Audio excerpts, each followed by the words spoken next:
Estamos iniciando e é uma satisfação, porque é uma estreia, o podcast Nós Salvamos Vidas, aqui justamente com uma parceria, eu posso dizer sensacional, porque faz todo o link da vida com a tecnologia, justamente com a Hi-Fi Home.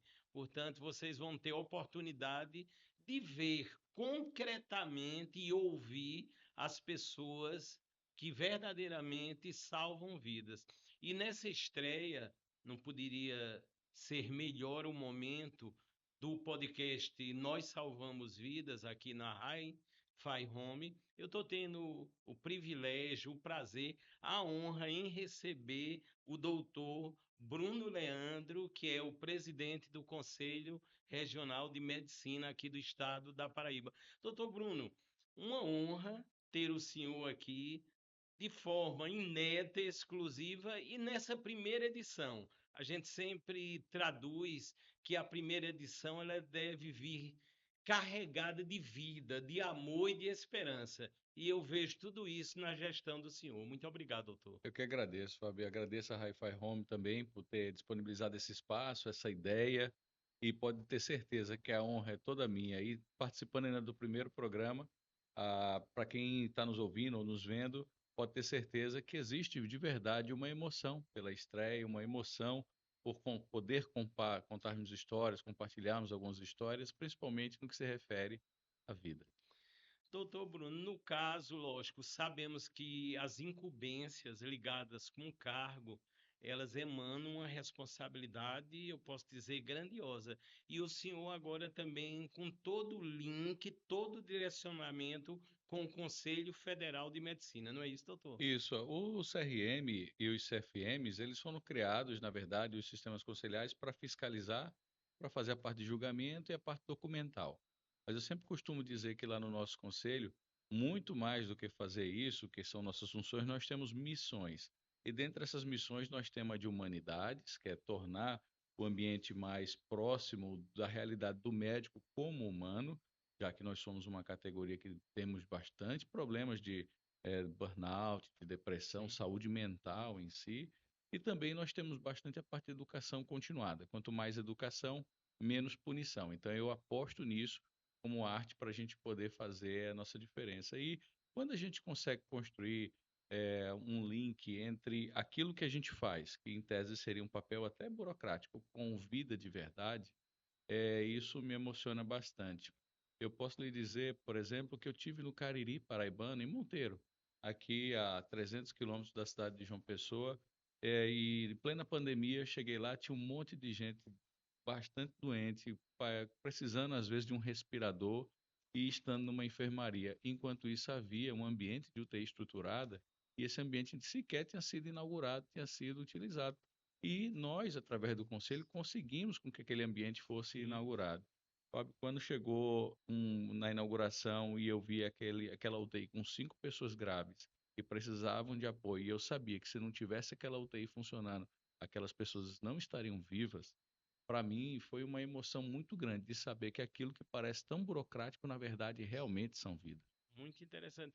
O doutor Bruno, a gente nem percebe, mas agora, as semanas anteriores, 5 anos da pandemia, o primeiro caso notificado na Paraíba.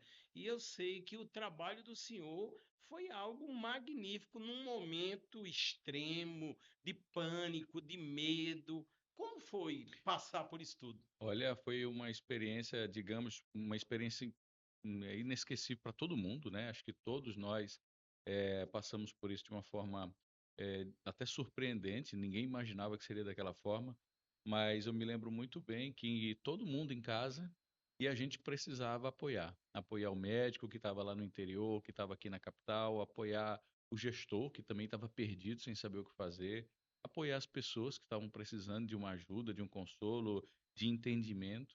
E nós também estávamos, de certa Sim. forma, perdidos, porque a gente era algo novo para todo mundo.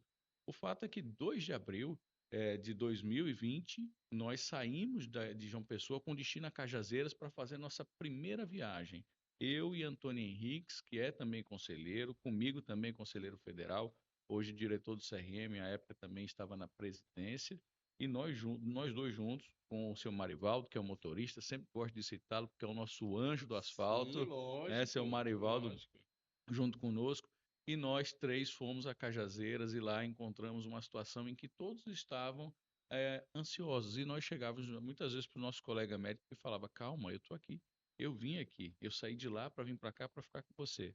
E vamos junto tentar entender o que que é isso, usar as máscaras, os EPIs, fazer as medicações corretas, e a partir daí a gente construiu uma história linda, onde nós rodamos em média 53 mil quilômetros por ano. Para ter uma ideia, a circunferência da Terra são 40 mil quilômetros. Então a gente deu mais do que uma volta na Terra, na Paraíba, todos os anos.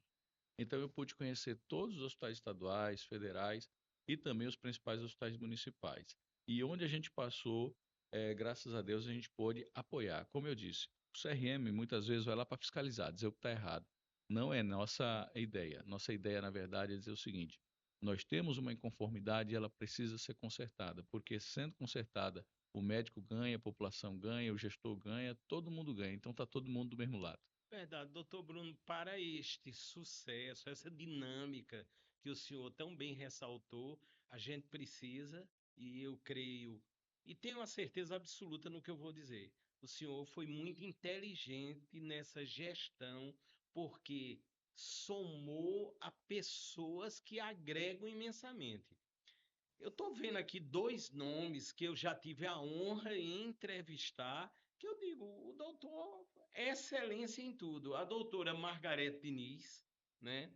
Ex-reitora, mas uma verdadeira cientista, eu Com posso certeza. dizer, e a doutora Maria do Desterro, né? Que a doutora Maria do Desterro, acho que é uma das baluartes em ligar ciência com espiritualidade. Quer dizer, o senhor pensou em tudo, doutor? Ah, com certeza. São duas pessoas maravilhosas. A doutora Margarete é nossa conselheira. A doutora Desterro faz parte de várias comissões do Conselho Regional de Medicina. E as duas também fazem parte do Conselho Federal de Medicina através de indicações nossas para a comissão. Doutora Margarete de pesquisa, não poderia ser Sim, diferente, e doutora verdade. Desterro para de espiritualidade. Aliás, é a primeira vez que o Conselho Federal de Medicina criou uma comissão de espiritualidade. A doutora Desterro já estreia nessa comissão, E doutor, porque não poderia ser diferente. diferente. E as duas estão juntos coordenando o nosso programa de saúde mental do médico, porque minha preocupação muito grande, desde a época da campanha até a época que eu assumi, que foi agora em outubro de 2023 para cá, é que nós estamos vendo que nossos colegas estão adoecendo. E a gente precisa cuidar de quem cuida. Se eu não cuidar de quem está ali na linha de frente para cuidar das pessoas, como é que ele vai dar o melhor tratamento? Então, eu preciso disso. Mas, para eu poder cuidar do médico, eu preciso fazer diagnóstico. E, portanto, eu precisava da pesquisadora, a doutora Margarete, junto com Sim, com a doutora Desterro, que além de pesquisadora, também tem essa parte de espiritualidade, também da parte da neurologia em si. verdade. Trouxemos as duas juntos para o conselho e fizemos uma pesquisa. Mais de 600 médicos já responderam esse questionamento. E com isso nós vamos agora tratar com dado científico. Nossa pesquisa não é uma enquete, não. Nossa pesquisa é um projeto aprovado pela Plataforma Brasil, pela Comissão Comitê de Ética em Pesquisa, ou seja, tudo direitinho como uma pesquisa profissional. Vamos fazer toda a metodologia agora de trabalho científico, né, com estatística, com tudo, para poder ter um diagnóstico e poder ajudar o médico. Estamos fechando várias parcerias aí com a área de psicologia, a área de psiquiatria, para poder fazer um grande movimento.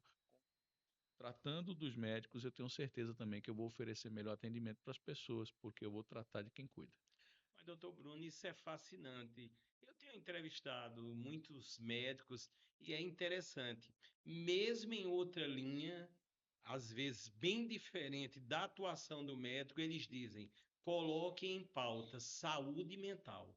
A gente viu recentemente, por exemplo, o doutor Sebastião, do Hospital de Trauma de Campina Grande, ele dizendo: estamos recebendo mais pessoas com sintomas de problemas ligados com a saúde mental do que propriamente traumas. Quer dizer, É. isso se tornou um fato, vamos dizer, grandioso, preocupante, mas o conselho com um olhar bem atento para isto, né, Com doutor? certeza, a entidade que mais sofre com saúde mental entre todas as carreiras é a da medicina.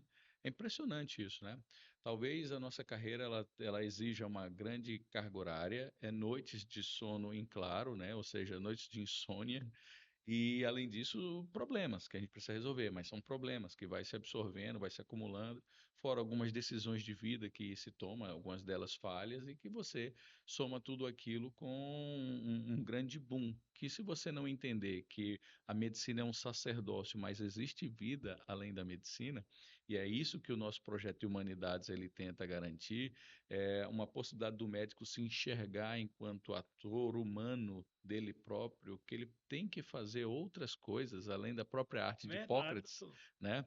A gente chama a nossa sacerdócio de arte de Hipócrates, então tem que ter outras artes além da arte de Hipócrates para ter os seus momentos de fuga, de lazer e assim conseguir restaurar a vida, né? E é só assim que a gente vai conseguir, de certa forma, recuperar a saúde mental do médico. Mas esse é um mal de toda a nossa Sim, geração, sim. de toda a população, de todas as profissões, e a gente precisa estar bem atento a tudo isso.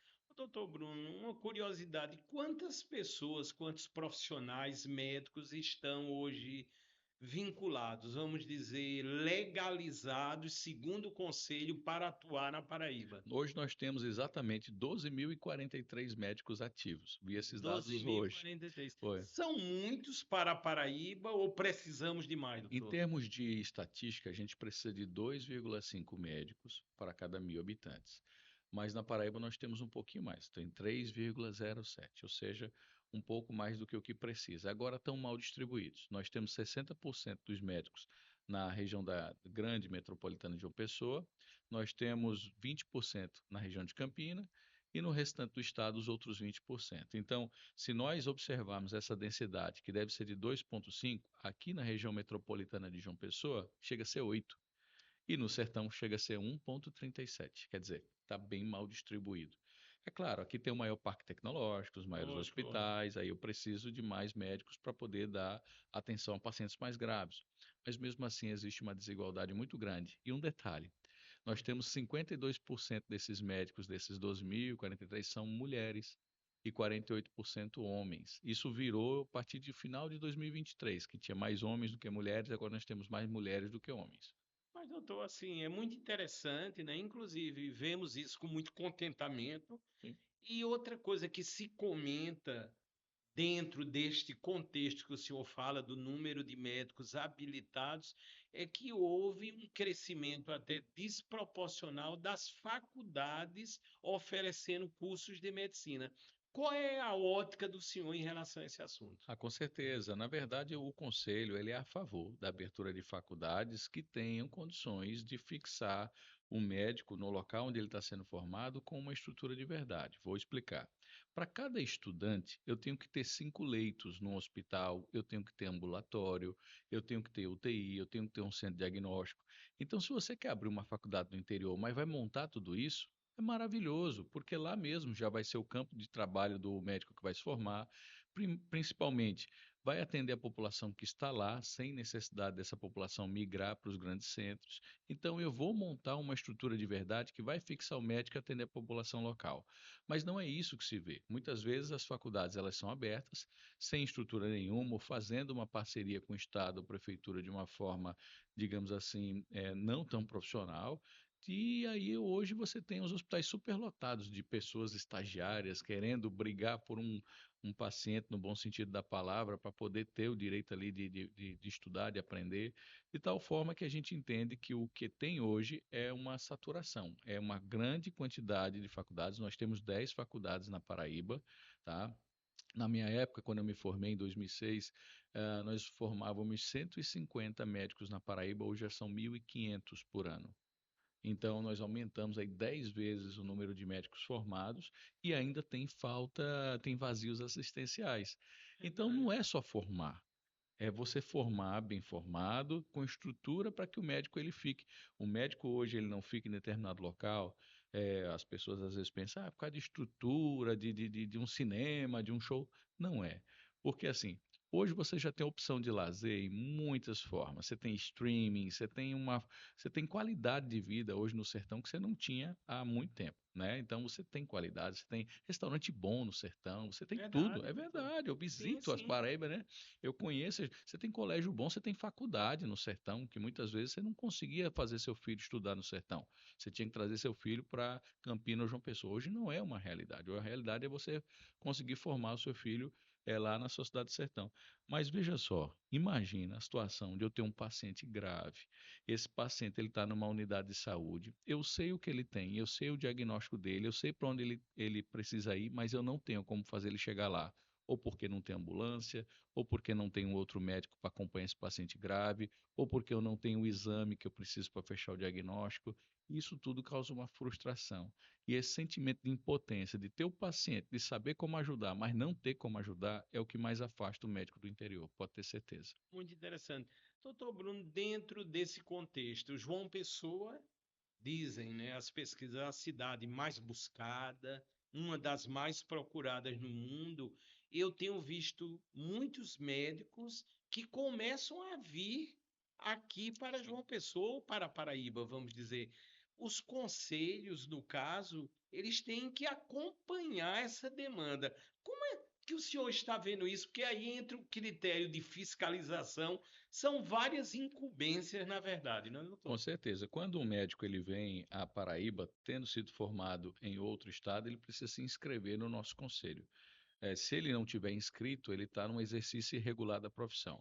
Nós fizemos uma parceria com o Tribunal de Contas do Estado, porque o médico ele entra dentro do sistema da prefeitura ou do estado através da sua matrícula e do seu CPF. Nós cruzamos todos os CPFs de médicos que estavam recebendo como médicos em todo o estado da Paraíba e que não estavam registrados no conselho e legalizamos todos eles. Então, o Tribunal de Contas foi um grande parceiro nosso. A gente, aliás, tem grandes parceiros com o Ministério Público, Tribunal de Contas, com outras entidades. E assim a gente consegue minimizar essa questão do exercício regular da profissão. Mas o importante é dizer que João Pessoa, a Paraíba toda, é um estado maravilhoso que recebe muito bem. Sabe que eu não nasci aqui, eu nasci em São Paulo. São Paulo, Eu doutor. nasci em São Paulo. Se você me perguntar de onde eu digo eu sou paraibano. Sim. Eu nasci em São Paulo. Morei ainda 12 anos lá em São Paulo, depois fui para o Piauí, onde meu pai nasceu, a terra natal do meu pai, morei lá um pouquinho, até vim para cá para fazer medicina. Com 17 anos, eu cheguei em Campina Grande, na Universidade Federal, para fazer medicina. E aí daqui eu arrumei a mulher paraibana e não saí mais. Pronto, que coisa bacana. Mas eu sou um filho da Paraíba acolhido, né? Um filho acolhido. E eu posso dizer que é o melhor lugar do mundo. As pessoas aqui são maravilhosas e você realmente se sente não só em casa, como você constrói sua própria casa, seu próprio lar paraibano dentro desse estado, dentro da nossa cidade. Então é muito comum. 30% dos médicos aqui são médicos de fora, De viu? fora. Doutor, que história linda. Aí, doutor, a nível do conselho, o senhor está há quantos anos e como é que ocorrem as sucessões? Qual é a visão aí? Como funciona esse protocolo, vamos dizer, nos conselhos regionais? Os conselhos elegem os seus conselheiros, que são um número de 42, 21 titulares e 21 suplentes, a cada 5 anos. Então, a cada 5 anos tem eleição. Dentre os titulares, os 21, se escolhem 9 para a diretoria, e desses 9, um é o presidente. Então, todos os médicos da Paraíba escolhem qual é a chapa que vai ser dos 42 eleita, e dessa chapa eleita, os 21 internamente escolhem o seu presidente. Eu estou no conselho desde 2018. Desde que eu me formei, eu já queria estar, mas não pude porque tinha que fazer residência. Eu também já fui diretor do Arlinda Marques, já fui diretor da Frei Sim, Damião, já fui diretor do Hospital Universitário Alcides Carneiro, lá em Campina Grande.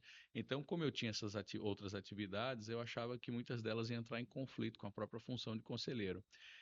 Consegui entrar enquanto conselheiro na chapa com o Dr. Roberto Magliano sendo o meu presidente, depois o Dr. João Modesto, uma grande sumidade no com nosso estado, certeza. também tive a honra dele ter sido meu presidente, e agora eu pude ser eleito pelos meus pares para conduzir o conselho, pelo menos inicialmente, nos primeiros 30 meses, que é um mandato que a gente faz de 2 anos e meio, podendo ser reeleito ou não. E aí, dentro desse mandato, que a gente está fazendo é uma ação administrativa para deixar o conselho muito mais próximo da sociedade e muito mais próximo do médico. Doutor Bruno, nós sabemos que a tecnologia está inserida, sempre lembrando que o ser humano estará e está em primeiro lugar, mas eu fiquei muito contente, eu faço minhas pesquisas, quando olhando as redes sociais, principalmente o Instagram, ligado com o conselho, com o trabalho do senhor, o olhar atento e a atualização, por exemplo, para a inteligência artificial. Já sabemos que é um divisor de águas, inclusive para a saúde. Como o senhor está vendo essa evolução, as possibilidades de regulamentação? Qual é a ideia que o senhor tem? Eu sei que estão alinhados com o mundo e o conselho aqui na Paraíba.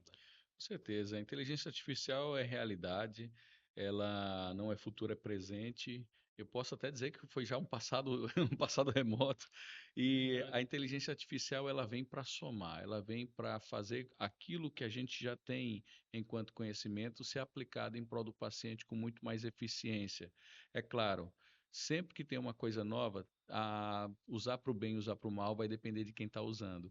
Mas o conselho tem um papel fundamental na regulamentação, ou seja, de criar regras e barreiras para o mau uso e principalmente potencializar o bom uso para agilizar diagnóstico, para fazer com que o paciente receba, por exemplo, hoje eu já tenho softwares com inteligência artificial capaz de detectar um câncer de mama 4 anos antes dele se identificar numa mamografia comum. Então, eu preciso usar isso para as pessoas. Eu tenho, por exemplo, aparelhos capazes de fazer leitura detectando pequenas alterações em radiografia que ao olho humano eu não conseguiria. Então, eu tenho que utilizar isso. Eu tenho já como transcrever consultas, resultados, cruzar dados para ampliar o meu leque de hipóteses diagnósticas e, de repente, não ficar restrito a 3, 4 possibilidades, mas abrir um número maior de possibilidades para investigar melhor o meu paciente. Então, eu preciso garantir, é claro, a segurança desses dados. Eu não posso permitir que os dados que o meu paciente entrega a mim, eles sejam disponibilizados publicamente, por exemplo. Eu tenho LGPD e eu tenho que ter um compromisso com o outro. Eu tenho que fazer com que o meu paciente tenha um consentimento, ou que ele me dê o consentimento de que eu possa utilizar aqueles dados numa ferramenta de inteligência artificial para eu ajudá-lo melhor. E tenho certeza que o médico que se habilitar e souber usar bem a inteligência artificial, ele vai se posicionar muito bem no mercado. Aquele que não dominar, infelizmente, assim como outras coisas da revolução tecnológica, fica para trás. Então a gente precisa estar dentro desse mundo tecnológico.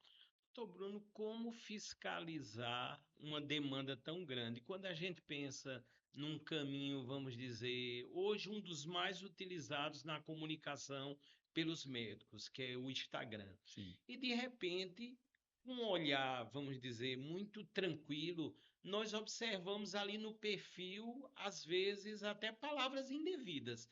Mesmo sabendo que o médico está, vamos dizer, devidamente habilitado, mas a gente nota, hoje quase todo mundo coloca medicina integrativa funcional. Há vários detalhes. Como fiscalizar, vamos dizer, um universo grandioso desse, doutor? É complexo, mas a própria inteligência artificial vai nos Sim, trazer sim, ferramentas, viu? Na justamente. verdade, o Conselho Federal já está desenvolvendo uma ferramenta capaz de identificar isso de uma forma muito mais rápida e nos entregar enquanto relatório. Mas uma estratégia que nós estamos utilizando é juntar com as sociedades científicas. Vou lhe dar um exemplo.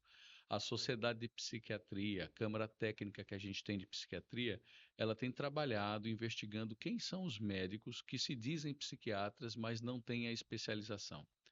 E aí eles já me entregaram um dossiê com 33 nomes, onde a gente vai atuar de um por um para verificar isso. Então, se eu for atuar sozinho, aliás, a gente não faz nada na nossa vida sozinho. Verdade.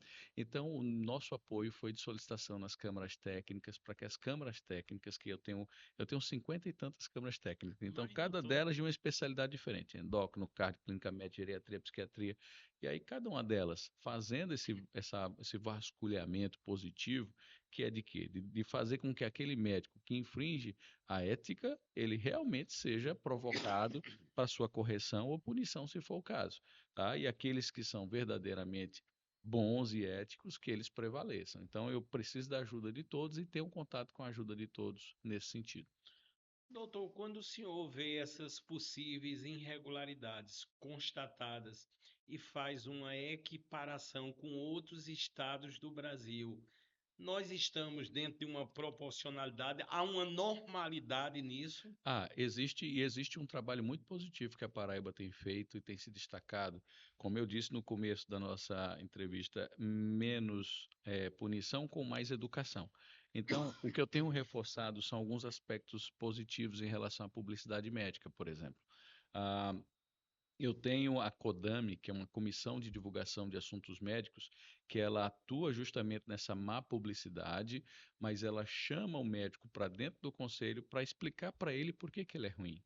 Eu não simplesmente não vou lá e digo assim, está errado. Não, eu tenho que explicar porque está errado, porque muitas vezes pode acontecer da pessoa nem ter tido aquela malícia ou aquele problema assim de enxergar um erro.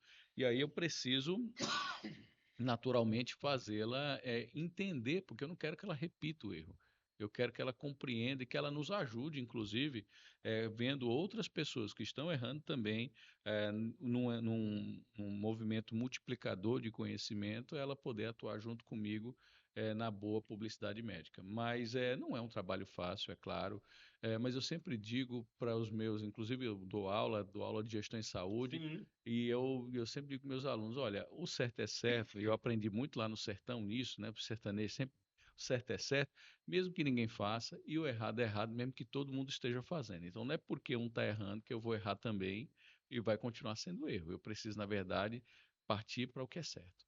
doutor Bruno, inclusive, agora, devido às novas regulamentações, a palavra erro médico ela não é mais aceitável, porque já gerava diretamente um dano, até para o profissional que muitas vezes não cometeu aquela irregularidade. Portanto, até os termos estão sendo, vamos dizer, melhor colocados, né? Pode parecer uma pouca coisa, mas não é. Quando você diz que fulano ele cometeu um erro médico, primeiro que generaliza como se fosse todo procedimento de saúde, como se fosse só o médico que fizesse, né? Quer dizer, se um outro profissional cometeu um erro ou um possível erro, já coloca como erro médico, mesmo sem ser, Verdade. mesmo sem ser médico. Primeiro que é isso, bota tudo nas nossas costas. Segundo, que é como se você já punisse, já dá uma punição por alguém que tem amplo direito de defesa, que nós estamos no Estado Democrático de Direito, então pode ser que ele intervenha e fique esclarecido que não houve erro nenhum e que foi um risco inerente ao procedimento, porque tem disso. Por exemplo, se eu colocar um dreno, que é um dispositivo, tipo um tubo, que fica na região entre as costelas, por exemplo, pode ser que eu pegue algum vasozinho e sangre. Isso é um erro? Não, isso é um risco inerente ao procedimento. Tá? Então, às vezes, o que é interpretado como erro nem é erro. É um risco inerente ao procedimento que eu preciso detalhar melhor. Mas eu já disse que foi um erro médico. E notícia de jornal corre solto. Para você, Verdade. toda vez que um médico é acusado, aliás, é até interessante porque a figura do médico ela é tão importante socialmente que qualquer coisa que o médico faça fora do exercício profissional, ainda assim ele fica como médico, né? Por exemplo, médico bate o carro, mas ele não era ali, Verdade. ele não era ali um cara que estava no consultório nem nada, ele era um cidadão, como todo outro cidadão, que vários outros batem um carro, mas por ser médico ele vira notícia, né? Como se o médico tivesse batido o carro. Mas, enfim, trazendo isso para a realidade do erro médico, foi muito positivo ter modificado esses conceitos. Gostaríamos de modificar outros, por exemplo, violência obstétrica nos incomoda Sim, bastante. sim. A gente precisa debater a causa da mulher, defender que o parto seja de qualidade, humanizado, defender que a mulher tenha a sua autonomia respeitada dentro dos limites daquilo que for agravado pela sua doença ou não, mas o termo ele remete a como se fosse um erro do obstetra, né? Apesar de todo mundo dizer que não é, mas isso já vem intuitivamente como se fosse um problema relacionado ao médico. E eu sempre repito que parto humanizado é aquele que tem um médico do lado, porque na hora do problema, na hora da intercorrência, é o médico que vai agir. Entendi. Doutor Bruno, parece-me que no ano passado, 2024, houve um aumento de mais de 500% nos chamados procedimentos inadequados ou erros médicos. Esse acréscimo foi grandioso na ótica do senhor e estão tendo as devidas punições, porque às vezes, para a sociedade, as pessoas que muitas vezes estão de fora, eles acham que o médico nunca é punido, Ah, que sim. há, vamos dizer, todo um cooperativismo nesse sentido. Qual é a visão do senhor? É engraçado que quem está de fora acha que o conselho protege e quem está de dentro acha que o conselho pune Verdade, muito. verdade. Então, o primeiro que eu quero dizer para quem nos ouve, nos assiste, que não há nenhuma intenção do conselho nem proteger e nem atacar. A gente, na verdade, enquanto juiz, enquanto tribunal de ética, nós precisamos ser parciais e isentos e nós temos um rito próprio, que é um rito de acolher a denúncia, verificar se tem indício de infração ética, chamar o médico e chamar quem denunciou para fazer as suas alegações, numa oitiva e ter um julgamento que nunca é de um, é um julgamento colegiado com no mínimo 11, tá? E a partir daí a gente tem uma decisão que pode ser de absolvição ou de punibilidade, que vai desde a advertência à cassação.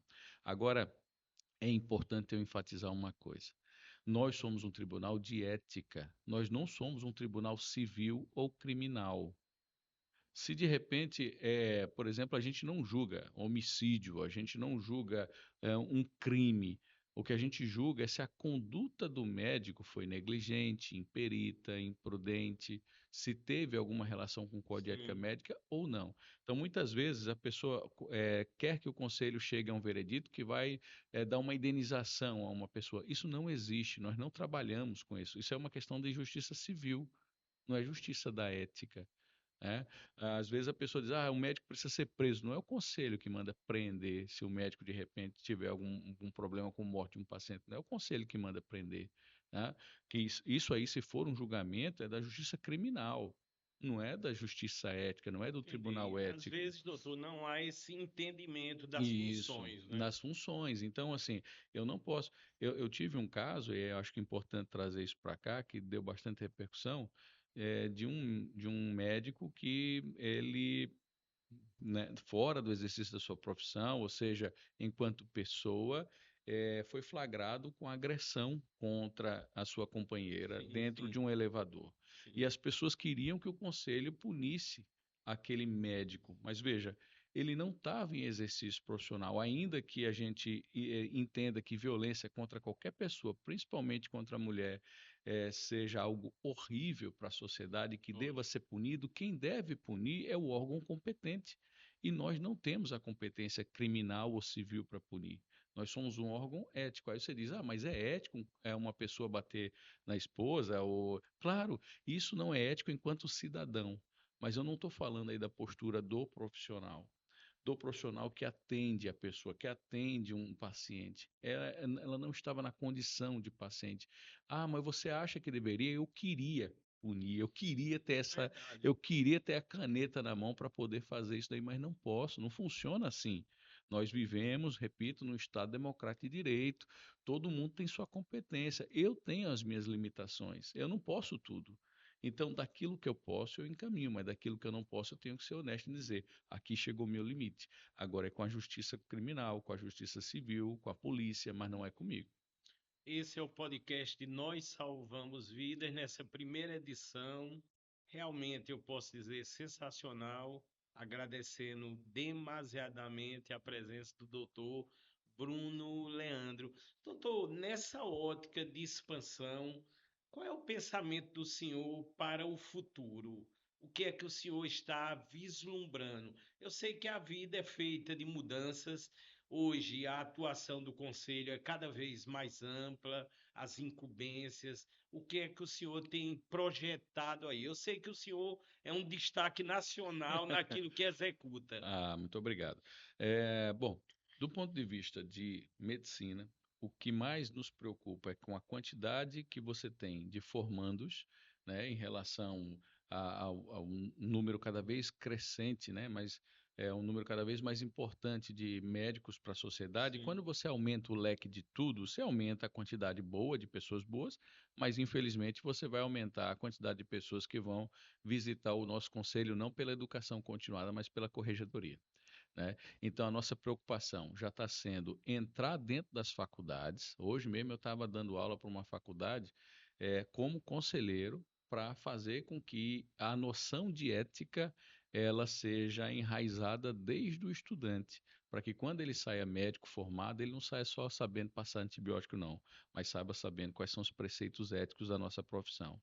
Então, a nossa preocupação hoje com o futuro já é trazer esses preceitos éticos para o estudante de medicina, para que ele já se adapte a se comportar como daqui a pouco será um médico, né, com cuidados na sua publicidade, com cuidados na sua conduta, com respeito ao seu superior hierárquico, seu professor, preceptor, seus colegas, os pacientes, porque tudo isso sendo aprendido, além do que se tem que aprender, que é passar um antibiótico, fazer um procedimento, tenho certeza que quando ele se formar, vai ser muito mais fácil essa inserção dessa quantidade de pessoas dentro da sociedade com aquilo que se espera de um médico, que não é só aquele bom técnico de saúde, mas é aquele que sabe olhar a alma das pessoas. É isso que nós queremos.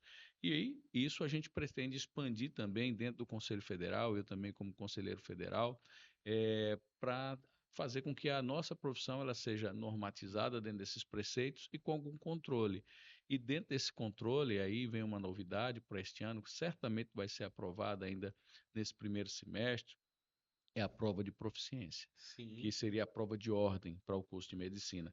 Inclusive, estarei em Brasília, no Congresso Nacional, defendendo daqui um dia e meio, para poder fazer essa prova de proficiência acontecer. Doutor, que notícia boa, né? Porque isso vai dar toda uma regulamentação e uma qualidade, né? Uma assertividade bem maior para o profissional que chega ali pronto para atender o paciente, Com né? certeza, eu tenho certeza que todo mundo quer ser atendido por um médico que foi verificado se ele realmente tinha os conhecimentos básicos e mínimos, não só técnicos, mas éticos também para exercer a profissão.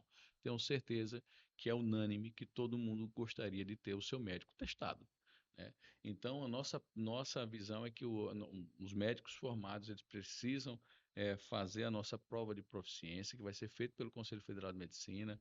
Eu faço parte do grupo de trabalho que participa da elaboração da prova de proficiência.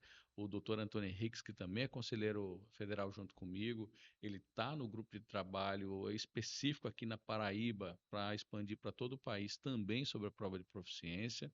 Então, nós temos juntos trabalhado nesse tema para trazer uma matriz curricular única, a competência que o médico precisa para ter, para ser médico, não do ponto de vista científico, repito, mas do ponto de vista ético também, e a partir daí o médico vai ser testado. E a gente espera entregar à sociedade médicos melhores formados com todas as habilidades testadas.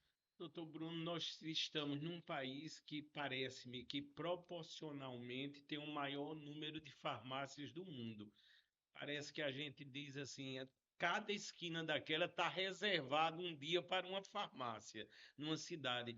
E há poucos dias ou semanas nós vimos a possibilidade, sem desmerecer o farmacêutico, de eles poderem também prescrever medicamentos. Como é que o conselho viu isso com muita preocupação? Qual foi o olhar do senhor?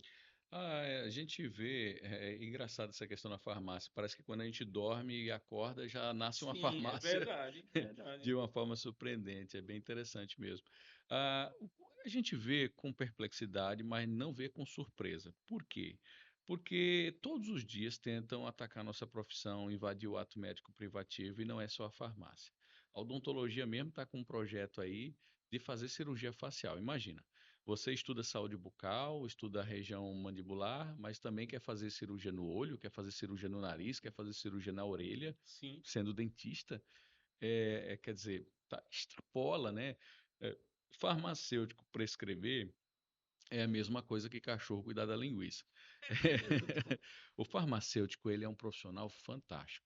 Ele é um profissional que ele tem funções muito nobres dentro da área da saúde. Existe, por exemplo, a farmácia clínica que participa junto com a medicina de verificar se não tem interações medicamentosas. Imagina que um médico te prescreve um remédio e o outro te prescreve outro remédio. Às vezes, esses dois remédios, quando combinam entre si, eles provocam algum mal ou um corta o efeito do outro. O farmacêutico ajuda nisso. Quer dizer, olha a função fantástica, Fantástico, né? realmente. Ele também dispensa as medicações. O médico vai lá, prescreve, ele vai lá e dispensa, ou seja, entrega, ele verifica se aquilo ali está correto, ou seja, ele é um controle, é uma segurança dentro do sistema de saúde. Então, ele é importantíssimo, mas só que ele não pode querer ser médico. O médico é quem sabe diagnosticar, o médico é quem sabe passar os exames, ler os exames, fazer as interpretações para prescrever a melhor medicação possível. Então, cada um tem a sua função. Se cada um atuar dentro da sua função, o dentista fazendo a saúde bucal de uma forma fantástica, o farmacêutico fazendo a função dele, deixa o médico trabalhar na função dele, e nós trabalhando todos juntos, vai oferecer muito mais cuidado e carinho para o paciente. Doutor Bruno, por trás de um assunto como esse que o senhor coloca com tanta prudência, com tanta verdade, sabemos que tem uma indústria bilionária, né? A indústria da farmácia. Não há aquele medo, não. Tem muita política no meio.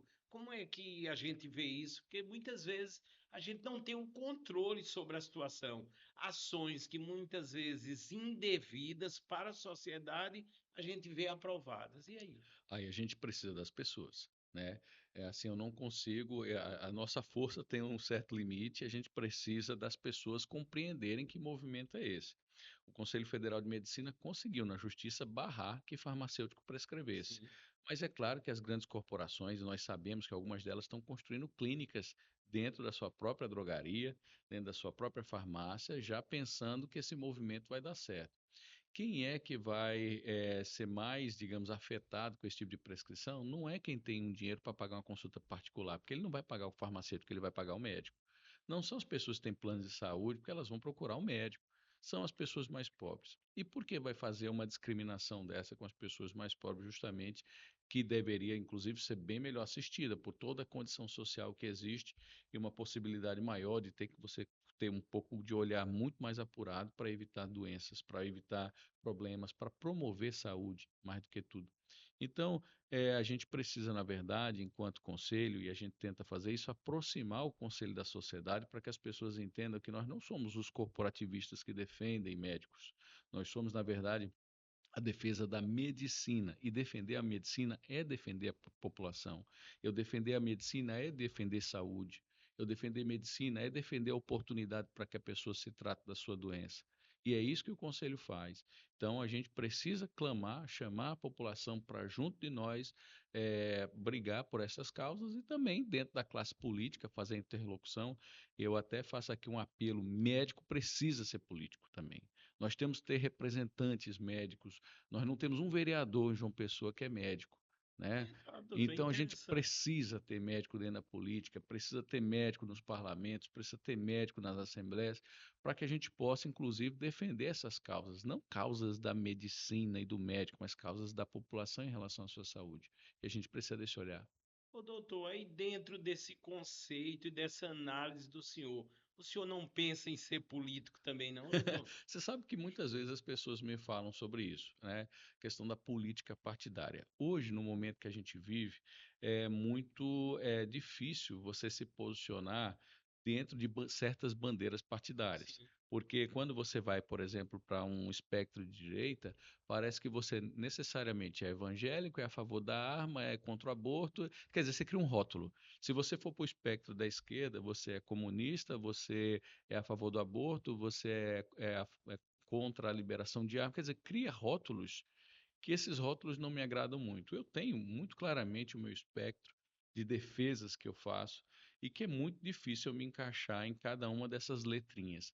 Eu acredito que hoje eu esteja contribuindo muito tranquilamente, de forma muito positiva dentro do sistema conselhal, tanto do Conselho Regional como do Conselho Federal de Medicina. Não descarto essa possibilidade para o futuro, mas até porque são atividades incompatíveis, para eu ir para um lado eu tenho que deixar o outro, eu prefiro apoiar agora os nobres colegas que desejam, que tem muitos colegas muito talentosos também, e outras pessoas, dar espaço, inclusive, para outras pessoas também exercerem cargos de grande importância e defender os nossos interesses, que são os interesses da sociedade. Doutor Bruno Leandro, presidente do Conselho Regional de Medicina aqui da Paraíba. Tem muitos médicos, honestamente, salvando vidas e ganhando um bom dinheiro, eu posso dizer. Eles pagam a anuidade em dia com o conselho. E aí, doutor, como é que tá? A gente tem um índice de inadimplência aí de 7%, que é um dos mais baixos do país, mas ainda assim não deveria acontecer, né? e a anuidade ela é essencial para que nossas atividades elas sejam exercidas. Então, até é importante falar disso, o conselheiro, nós conselheiros, nós não temos salário. Nossa função ela é honorífica. Mas todas as vezes que a gente sai de uma cidade para outra e dorme naquela cidade, por exemplo, a gente recebe uma diária, que é para custear o nosso hotel, custear nossa alimentação, tá? Sim. Toda vez que a gente faz uma reunião de uma comissão, ou de plenária, ou de diretoria, a gente recebe um jeton, que é justamente para pagamento daquele tempo que a gente está empregando para atividade conselhal, mas está deixando de ganhar ali no nosso consultório ou no nosso plantão, outra atividade. Então, de onde vem esse dinheiro? Das anuidades. Então, são as anuidades dos médicos, a contribuição dos médicos que faz a atividade do conselho ela ser pujante, ela ser ativa. Talvez por isso a gente consiga trabalhar bastante, porque o índice de inadimplência da Paraíba, que é um índice baixo, embora a gente ainda tenha feito campanhas para ele se tornar menor ainda. E eu estou fazendo uma coisa junto com a diretoria e meu corpo de plenária, que é algo inédito, que não existe ainda aqui na história do Conselho, que é um clube de benefícios para médicos. Tá? Então, a partir de junho, várias lojas, restaurantes, lojas de salão de beleza, que vende apartamentos, carros, também roupas, elas vão dar descontos para médicos. Nós estamos fazendo essa parceria, a exemplo do que já acontece com a OAB. Né? Nossa irmã aí enquanto entidade, a Ordem dos Advogados do Verdade. Brasil, já tem essa vocação através da sua caixa de assistência e nós estamos indo para o mesmo lado.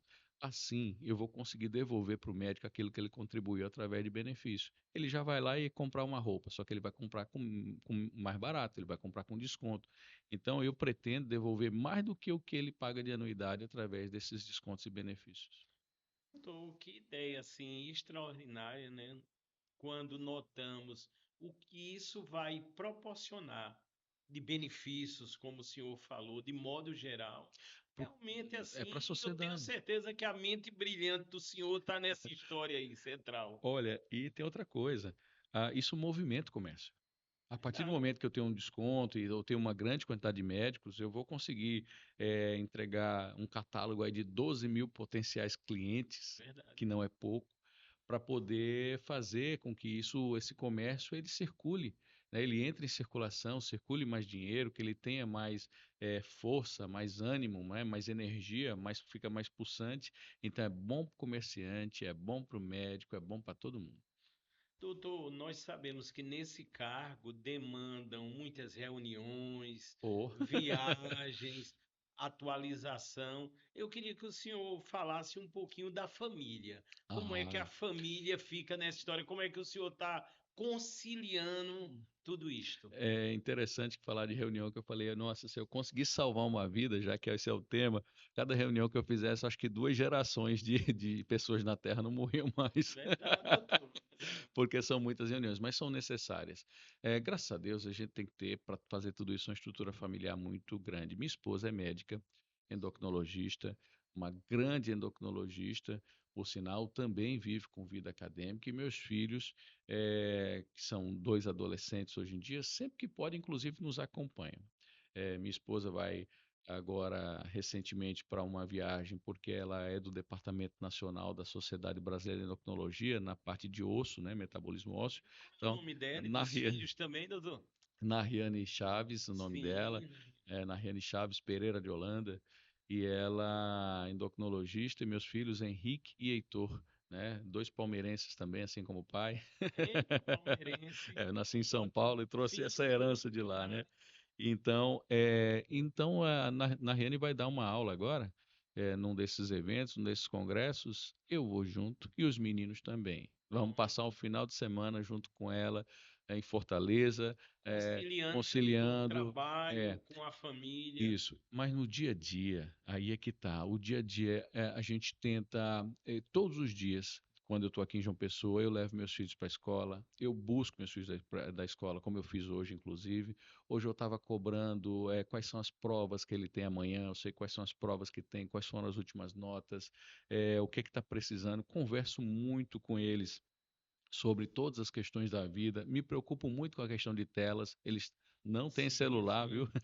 É mesmo, Não, doutor, não tá pode. conseguindo isso. Tem um aparelho que quando a gente precisa numa comunicação, a gente entrega lá o aparelho. Certo. mas a gente tem muita preocupação com essa questão das telas. Eu acho que todos os pais que têm aí filhos, crianças e adolescentes precisam se preocupar muito. Eu, como pediatra, recomendo fortemente que vocês avaliem todos a possibilidade de reduzir ou tirar completamente das telas, principalmente aparelho celular, que abre um mundo que a gente não conhece.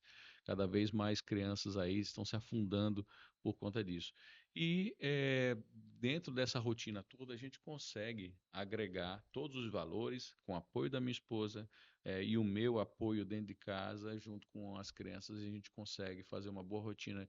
Olha, eu vou sair daqui, por exemplo, e vou fazer uma refeição com eles. Eles tenho certeza, eles me esperam, porque nós fazemos as Coisa refeições linda, juntos. doutor. E isso existe em nossa Muito casa importante. como hábito, né?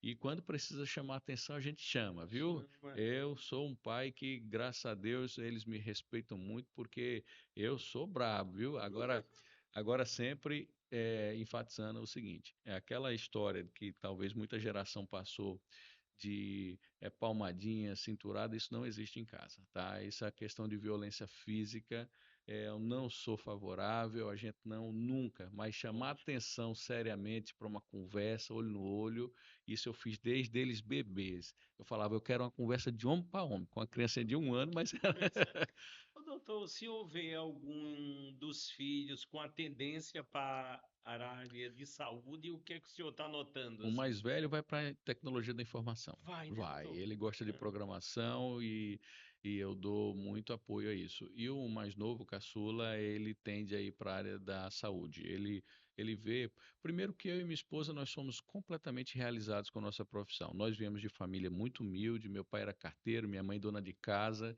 Então foi uma batalha grande para me formar, com a ajuda de tio, sustentando ali, me dando um pouquinho, o outro tio me dando outro pouco para eu viver em Campina Grande. Não era fácil, tá? E aí, quando nós nos formamos, nós conseguimos devolver para as nossas mães, tanto a minha como a dela, e os nossos pais, um pouco mais de dignidade, inclusive, né? Então, hoje minha mãe vive em João Pessoa aqui comigo, perto de mim, no apartamento dela, mas eu fico muito feliz de ainda poder ajudá-la e poder assessorá-la nesse sentido. E foi assim, tudo que eu tenho, a medicina, de certa forma, me propiciou. Esse olhar mais humano, essa condição de poder propiciar para minha mãe um pouco mais de vida que ela não teve. Minha mãe chegou a ser catadora de algodão e café. Minha mãe é do Paraná, norte do Paraná. Então, assim, ela tem marcas de cicatriz de inchada no Muito bom. braço, entendeu? As mãos Incrível. mais grossas, né? Trabalhou desde novinha, com 14 anos já era carteira assinada, que naquela época podia ser carteira assinada, né? Já é aposentada hoje, mas sofreu e ela precisa de alegria. E a gente tenta, com a medicina, oferecer esse pouco de alegria para ela também. Doutor, que história linda! E aí mostra nitidamente as raízes, a solidez que o senhor tem levando para os filhos, para as Ah, gerações. Não é isso, doutor? não, isso é a maior herança que meus pais puderam me dar, foi dignidade, ter certeza de que você estudando vence. E assim, eu posso dizer que sou prova viva disso, minha esposa também, que minha esposa, o pai dela era professor de educação física, e a mãe dela era professora de escola do estado. E aí, os dois também, com muita dificuldade, criaram 3 irmãs, ela é em 3, e assim a gente pôde, nós dois juntos, né, com a mesma formação, vendo da mesmo ideal, né, desde sempre. Minha esposa é minha colega de turma de faculdade. Ah, doutor, É, que e história aí linda, né, nós doutor? juntamos e os nossos ideais e temos feito um bom trabalho com nossos filhos e esperamos continuar vigilante, viu? Sem baixar a guarda. Sem baixar a guarda nem um pouquinho, porque o mundo é cruel. O mundo Verdade. é cruel. A gente precisa estar junto. Doutor Bruno, no caso, quando a sociedade quer denunciar, viu uma possível irregularidade, quais seriam os caminhos? Entrar ali no direct do Instagram do Conselho, qual é o caminho apropriado? Olha, nós temos a sede, né, ou seja, o espaço físico, fica na Avenida Pedro II. Nós temos também delegacias, que são estruturas físicas em Campina Grande, Patos, Cajazeiras, né, que é onde tem faculdade de medicina, inclusive. E nós temos também os nossos canais eletrônicos, quer seja pelo nosso site, o crmpb.org.br, que tem lá serviços para a população e Sim. denúncia, onde pode preencher um formulário e denuncia, e tem também o nosso e-mail, que é protocolo, que é para onde vai, protocolo, @crmpb.org.br. protocolo@crmpb.org.br. Aí, indo essa informação para o protocolo vai saber se é uma denúncia, se é uma solicitação, se é um pedido, se é uma informação, se é uma dúvida, e aí a gente direciona para o que for solicitado. Doutor Bruno, nós observamos um crescimento geral na área de saúde, uma expansão muito interessante, mas observamos às vezes os hospitais com uma certa dificuldade, porque dependem muitas vezes de recursos federais, de prefeituras, de emendas. Como é que o senhor está vendo essa relação? Porque está havendo muita reclamação. Uns dizem que a fila está zerando ou que vai zerar. Eu acho impossível zerar a fila. Mas como é que o conselho vê tudo isso, doutor? Na verdade, aqui na Paraíba, eu vou contar a história do nosso estado, né, mas se replica em outros. O sistema de saúde, ele demorou um pouquinho e está agora melhorando na questão da sua estruturação. O que acontece? A gente não pode mais olhar para a saúde, para o serviço, para o hospital, para a unidade de pronto atendimento em si. A gente tem que olhar para a rede. Vou te dar um exemplo. O ISEA, que é a maternidade lá em Campina Sim, sim. Grande, sempre vivia muito lotada e ainda é. Mas existe um hospital ali perto, que é o Hospital de Queimadas, que também pode fazer parto. Só que ele fazia 60 partos por mês. Nós chegamos lá enquanto conselho, solicitamos da direção um esforço para aumentar o número de partos, e em um mês saiu de 60 para 150 partos. 90 partos que iriam para o ISEA não foram, ficaram em Queimadas. Então eu consigo resolver a situação do ISEA melhorando a situação do Hospital de Queimadas. Interessante. Então, assim, eu não posso mais olhar para o hospital, eu tenho que olhar para a rede. Eu tenho rede de urgência e emergência, rede materno-infantil, eu tenho rede de doenças psiquiátricas e crônicas, enfim. Essas redes, quando eu consigo olhar para elas dessa forma, eu consigo estruturar muito melhor nossa saúde. Eu aqui, por exemplo, em João Pessoa, tem as unidades de pronto atendimento, as UPAs, né? Nós temos o número de Sim. 4, precisamos abrir mais uma ou duas UPAs, né? Para ficar melhor estruturado. Ali no bairro dos Indústrias, por exemplo, o Distrito Industrial é um vazio assistencial que a gente precisa ali preencher, né? Então, tendo mais unidade de pronto atendimento, os hospitais eles vão ficar mais desafogados.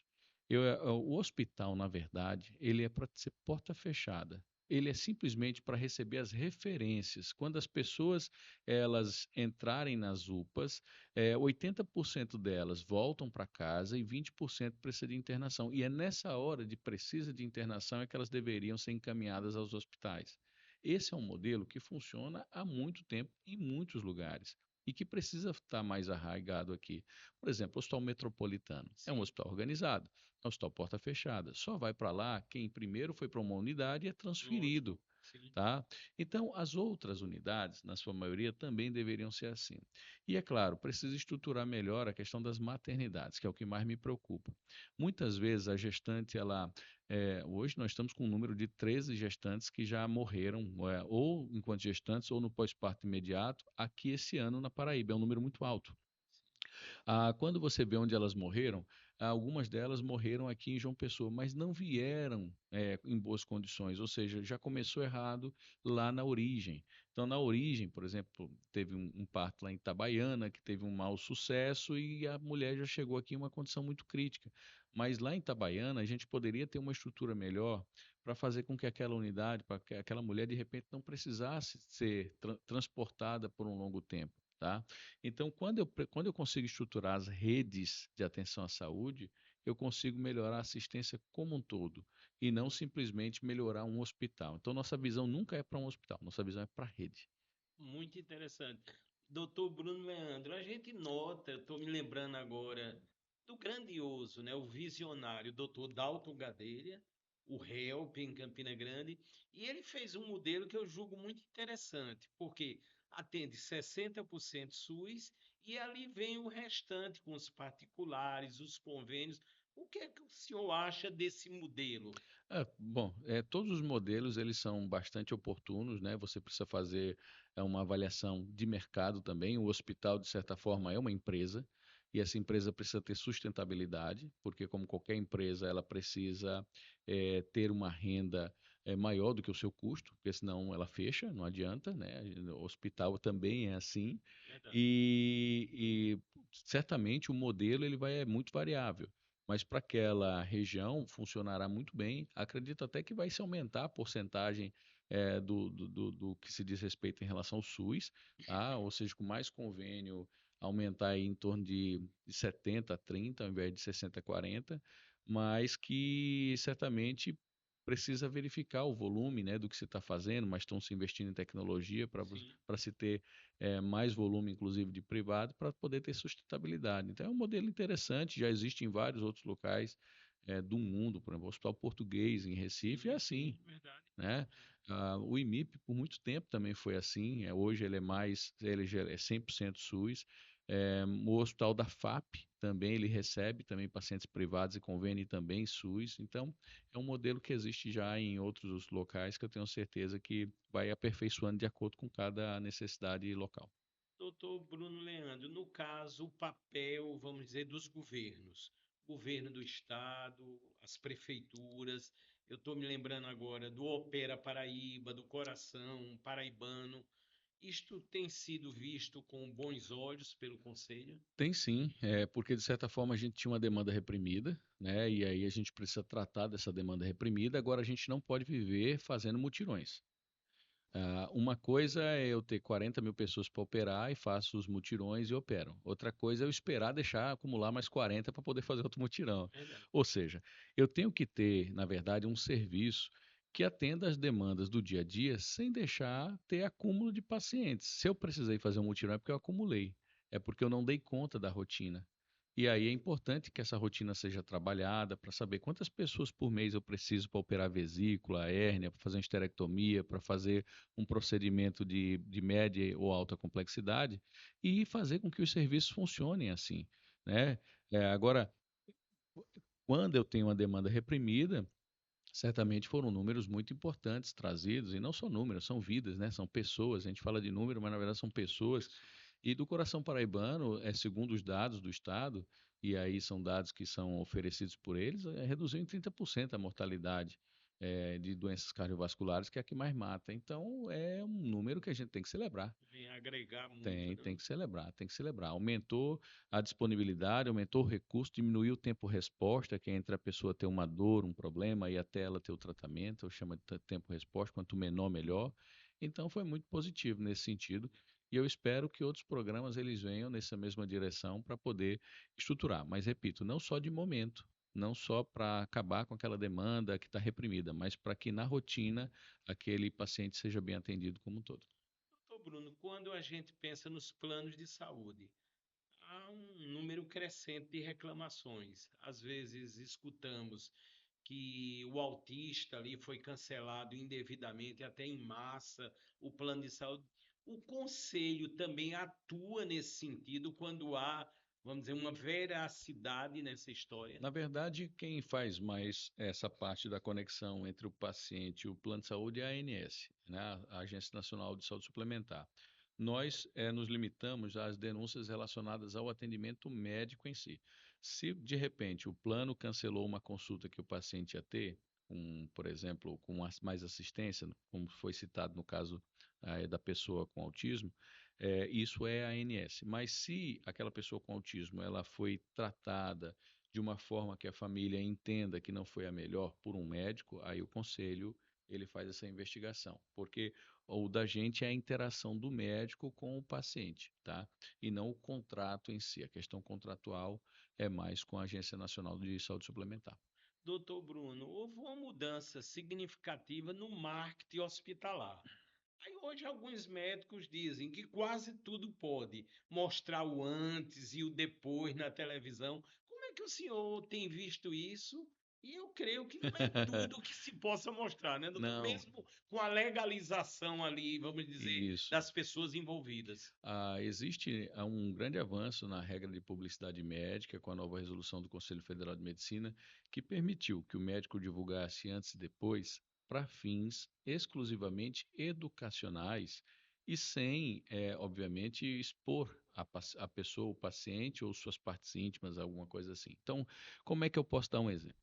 Vamos dizer que eu pego uma pessoa que estivesse com um peso bem acima do que seria normal e de repente faço um tratamento nela e a pessoa tem um peso melhorado. Então eu posso dizer com aquela imagem, sem expor a pessoa, de que o tratamento da obesidade é algo importante, que vai melhorar a saúde como um todo, e não para dizer eu consegui melhorar a saúde dessa pessoa, como se fosse uma propaganda sua. Isso não pode. Então, eu posso dar um caráter educativo para a população, para que ela entenda a importância de cuidar e tratar a obesidade, mas eu tenho que deixar também claro de que aquele resultado é um resultado para aquele paciente, que cada pessoa ela vai responder de uma forma, e inclusive reportar as possibilidades de insucesso, as possibilidades de não dar certo também, mesmo com todo o tratamento correto. Eu preciso esclarecer isso. Muito interessante. Doutor Bruno Leandro, nós estamos chegando quase no final dessa edição tão sensacional. Quero agradecer ao senhor imensamente, mas eu quero falar ainda de futuro. Nós estamos vendo, assim, com muito contentamento, eu sou aficionado pela tecnologia, chegando os primeiros robôs, vamos dizer, cirúrgicos aqui na Paraíba. E outros virão. Já estão sendo projetados três, um em funcionamento, o outro chegando, Napoleão Laureano, o HELP também negociando, no caso Nossa Senhora das Neves, o robô já em plena atividade, essa tecnologia que está vindo para somar, mas está dando medo a alguns profissionais, no caso da atualização. Como é que o Conselho vai agir para que os médicos se atualizem com as novas tecnologias? Na verdade, são muito bem-vindas as novas tecnologias, como eu falei, eh, em relação até à inteligência artificial, mas também à robótica. Eu acho que a Paraíba está entrando dentro de um circuito muito positivo que outros centros grandes de saúde no país, como São Paulo, como Rio de Janeiro, como Recife, nossa vizinha Recife, já entraram. Precisa ter estrutura adequada e segura, como, por exemplo, internet dedicada, equipamentos que realmente sejam testados e validados e aprovados pela Anvisa. E é super importante um profissional médico e todos quaisquer profissionais entender que isso é um caminho sem volta, né? Se é um caminho sem volta, quem se empoderar do conhecimento para fazer com que o uso dessa tecnologia ela seja de fato em prol do paciente, vai saltar, vai estar à frente no mercado. Quem se acomodar, quem ficar para trás, vai ser dominado por quem tem esse conhecimento. Então é muito importante entender isso. E faz parte do nosso conselho, a educação médica continuada, sempre os chamamentos, como a gente teve agora há pouco tempo o Fórum de Inteligência Sim. Artificial, também já estamos preparando um fórum para a questão da cirurgia robótica, tá? Então, faz parte do nosso conselho fazer chamamento, mas serve como insights. O médico também tem sua obrigação, inclusive ética e legal, de buscar conhecimento. Está no nosso Código de Ética Médica, inclusive, que nós devemos fazer isso. Então, é o médico buscar o seu conhecimento, o conselho fazer esse apoio, mas entender que isso é um caminho sem volta. Doutor Bruno Leandro, presidente do Conselho Regional de Medicina da Paraíba. Doutor Bruno, eu quero assim agradecer muito ao senhor essa estreia do podcast Nós Salvamos Vidas. Eu, há 6 anos, registrei esse termo.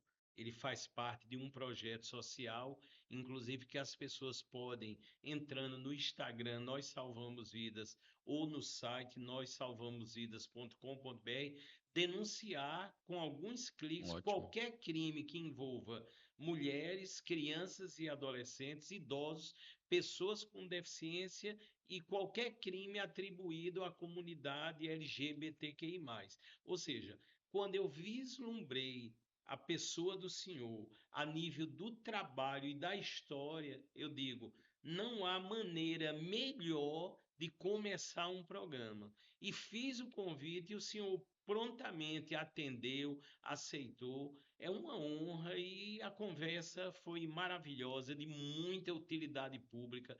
O conhecimento do senhor é algo admirável e o papel do senhor como gestor, como homem, o papel familiar também como pai. Realmente o senhor é um exemplo. Eu quero agradecer de coração e as palavras finais do senhor. Olha, eu que agradeço com tanta palavra bonita assim, a gente fica até sem palavras, mas eu queria primeiro parabenizar pelo projeto, parabenizar esta casa, a Hi-Fi Home, pelo também por disponibilizar toda essa estrutura para que mais pessoas possam aqui vir falar, contar suas histórias e poder agregar positivamente na vida dos demais. Queria lhe dizer que sua carreira também é admirável e Obrigado, que para mim que é uma grande honra estar aqui na sua presença, nesse primeiro episódio, ter sido escolhido como o primeiro participante, para mim é um motivo de grande honra, pode ter certeza, vou assim, levar para sempre essa memória, essa lembrança, e dizer que, na verdade, eu estou bastante feliz e satisfeito que esse projeto não é um projeto simplesmente de podcast. É um projeto, na verdade, que realmente pode ajudar e transformar vidas, né, muito além das ondas aqui, das ondas sonoras, né, que a gente propaga. Então, parabéns pelo projeto, muito obrigado pela oportunidade e vamos estar sempre à nossa disposição. doutor, muito obrigado. E assim nós estamos encerrando essa primeira edição, se Deus quiser, de muitas, do podcast Nós Salvamos Vidas. Eu quero fazer um agradecimento a todas as pessoas que fazem parte aqui dessa estrutura. O doutor teve a oportunidade de conhecer maravilhosa da Hi-Fi Home, ao Rossano, toda a equipe, o Caio. É uma equipe maravilhosa, ou seja, que estão unidos nesse propósito de salvarmos vidas. Portanto, dessa forma, estamos encerrando e aguardem as próximas edições. Doutor, saúde, muita vida para o senhor. Parabéns e obrigado, doutor. Amém. Muito obrigado. E assim estamos encerrando.